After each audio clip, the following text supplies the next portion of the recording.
За само 3 месеци од оваа година, улиците Радански пат и Косовска во Штип се места на неколку сериозни инциденти. Тлењето на проблемите што овдешни жители го имаат со насилни и криминални поединци од ромското население ескалираа на 14 јануари. Тогаш при обид за кражба на дрва, крадецот со секира замавнал кон млад штипјанец и само среќа него го спасил од тешки повреди, а можеби и смрт. По ова овдешните жители излегоа на протести барајки конечно некој да им застане на патот на насилниците. Еден замавнува со секирата втор човек у висина на главата на син ми. Значи удара со секирата прво у жицата и после најверојатно тоа го спаси дето мое. Ублажува го ударал и го удара у главата. Немаме живот.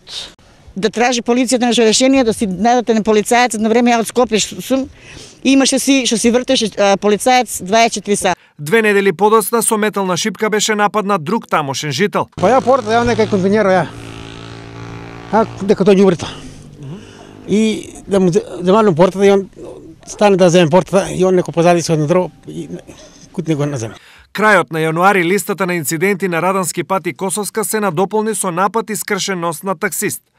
Пестиците, бам, зашаматиеме, носиме го избамбурија, направиме го модер, 2-3 бокса, тај 2-3 бокса другиот, ја изгуби се у колата, изгаси колата, последна минута, нека кони се отидеа надоле, не ги не виде ништо и сега само да избега. На 20 март следуваше напад на полициски службеник, дојден да приведе тамошен жител, а само неколку дена полицијата на Радански пат беше во буквална заседа.